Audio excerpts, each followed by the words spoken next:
पूरी जिम्मेवारी से बोल रहा हूं सिपाही जी, नोट कीजिएगा, चुनाव को भेज दीजिएगा।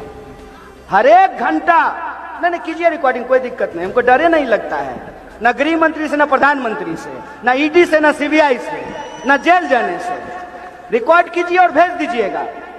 प्रचार इसलिए किया जाता है ना ताकि सच्चाई छुपाई जा सके। 400 का प्रचार इसलिए किया जा रहा है ताकि सच्चाई छुपाई जा सके, और सच्चाई इस देश की जो 10 साल में इन्होंने पैदा की है वो खतरनाक है, वो चिंताजनक है। सच्चाई ये है कि इस देश में हर एक घंटा, और पूरी जिम्मेवारी से बोल रहा हूं सिपाही जी, नोट कीजिएगा, चुनाव को भेज दीजिएगा। हर एक घंटा नहीं कीजिए रिकॉर्डिंग, कोई दिक्कत नहीं, हमको डरे नहीं लगता है, न गृह मंत्री से, न प्रधानमंत्री से, न ईडी से, न सीबीआई से, न जेल जाने से। रिकॉर्ड कीजिए और भेज दीजिएगा। 10 साल में इन्होंने देश की हालत यह की है कि हर एक घंटा 2 नौजवान आत्महत्या करते हैं।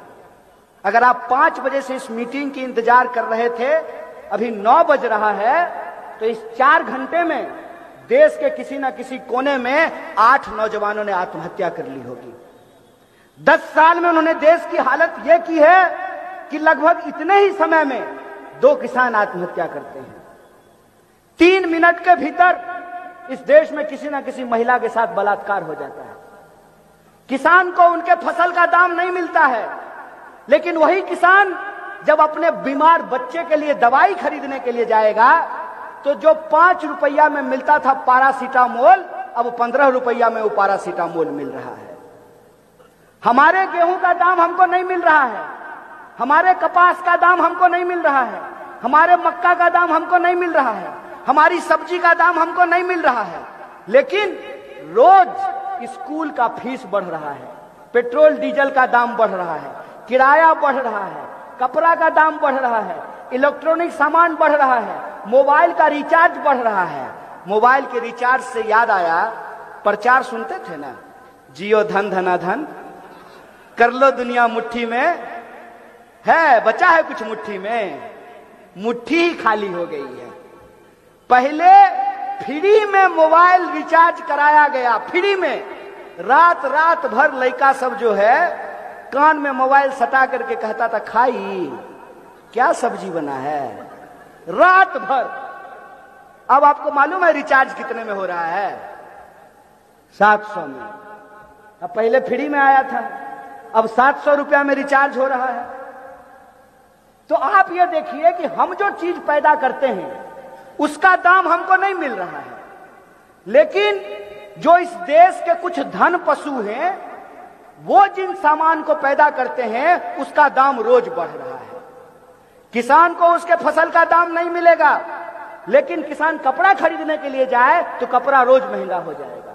यहां माताएं बहनें बैठी हुई हैं, आज से 10 साल पहले सोना कैसे मिलता था? बोलिए बोलिए बोलिए, दाम बोलिए, दाम बोलने में क्या है? अब कैसे मिल रहा है? 70,000। तो गाना होता था हिंदी फिल्म में, मेरे देश की धरती सोना उगले उगले हीरे मोती, मेरे देश की धरती। धरती इस पे जो खेती करने वाले किसान हैं उनके फसल को उनको सोना का दाम नहीं मिल रहा है, लेकिन उस किसान को जब अपनी बच्ची की शादी करनी है, उसके लिए जेवर बनाना है, तो जो सोना 35,000 रुपये तोला मिल रहा था आज 70,000 रुपये तोला मिल रहा है। बोलिए मिल रहा है कि नहीं मिल रहा है? जो गैस का सिलेंडर पहले 400 रुपए में मिलता था अब 1200 रुपए में मिल रहा है। मतलब 10 साल में महंगाई तिगुनी बढ़ गई है। महंगाई आसमान छू रही है, बेरोजगारी आसमान छू रहा है। देश में आज की तारीख में जितना बेरोजगारी है उतना बेरोजगारी इस देश के इतिहास में आज तक नहीं हुआ था। सच्चाई यह है कि आप रामटेक में रहते हैं, नागपुर में रहते हैं, मैं जानता हूं, मैं बिहार से आता हूं। बिहार से, उत्तर प्रदेश से, मध्य प्रदेश से लोग नागपुर आते हैं इंजीनियरिंग करने के लिए। कम से कम 100 से ज्यादा इंजीनियरिंग कॉलेज होगा रामटेक से लेकर के नागपुर तक। और उस इंजीनियरिंग कॉलेज में जो पढ़ने वाले बच्चे हैं, कौन है उनके माँ बाप? उनके माँ बाप खेती करते हैं, छोटा मोटा नौकरी करते हैं, छोटा मोटा दुकानदारी करते हैं। और वो दुकानदार सपना देखता है कि पेट काट करके अपने बच्चा को इंजीनियर बनाएंगे, हमारा बच्चा भी टाई लगा करके गुड़गांव में नौकरी करेगा, नोएडा में काम करेगा, बेंगलोर और पुणे में काम करेगा, उसको नौकरी मिलेगी, हमारा जीवन सुधरेगा, और बाजार में जब हम चलेंगे टोपी लगा करके तो लोग कहेगा कि इंजीनियर का बाप जा रहा है। आज इंजीनियरिंग की हालत क्या है? एक साल में 5.5 लाख से ज्यादा इंजीनियर इस देश में पैदा होते हैं और 1 लाख लोगों को भी नौकरी नहीं मिलती है। इंजीनियर बन करके गांव और घर में बच्चे बैठे हुए हैं और रेलवे की तैयारी कर रहे हैं। और रेलवे की हकीकत क्या है कि रेलवे की हकीकत यह है कि सेंट्रल जो गवर्नमेंट है उसके अंतर्गत 30 लाख से ज्यादा नौकरियां खाली है। 30 लाख से ज्यादा नौकरियां खाली हैं, लोगों को नौकरी नहीं दिया जा रहा है। क्यों दिया जाएगा? बाप गृह मंत्री बन गया है, बेटा बीसीसीआई का सेक्रेटरी बन गया है, हमारे आपके बच्चे को रोजगार मिले कि नहीं मिले कौन पूछ रहा है? यह बेईमानी हमारे आंख के सामने हो रही है। इसीलिए जब मैं आपके बीच में आया हूं तो मैं ये नहीं कहने आया हूं कि आपको क्या करना चाहिए, मैं ये नहीं कहने के लिए आया हूं। मुझे लगता है कि आपका दुख है और आप अपने दुख को जानते हैं। आपकी सच्चाई है और आप अपनी सच्चाई को जानते हैं।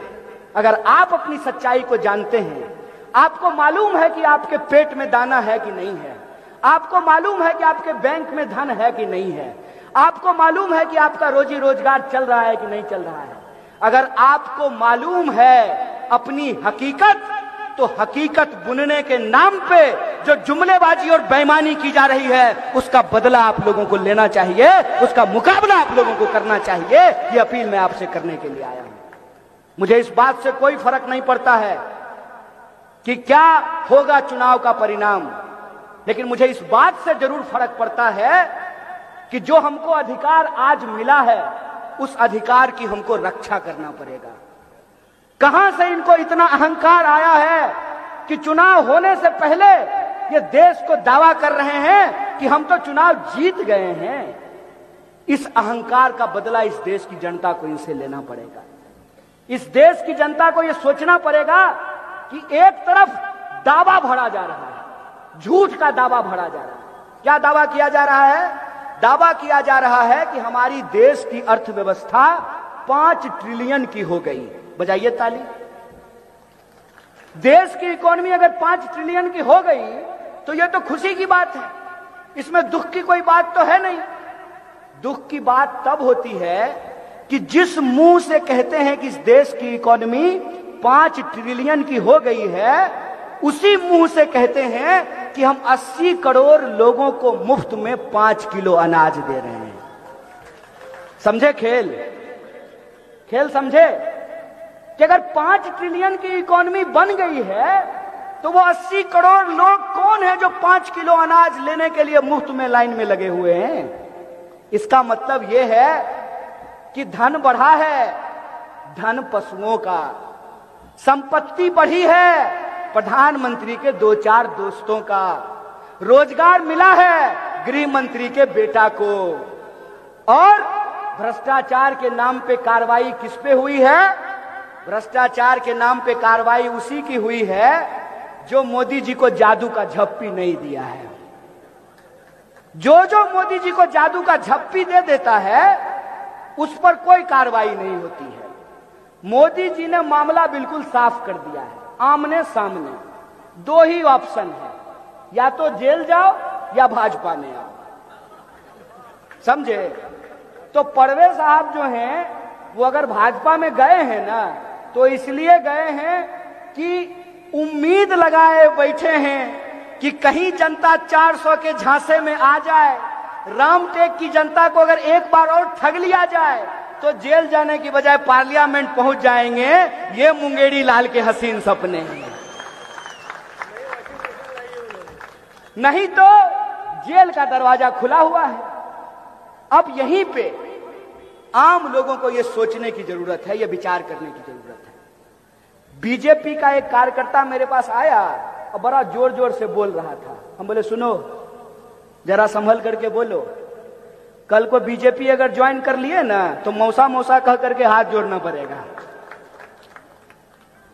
बेचारा।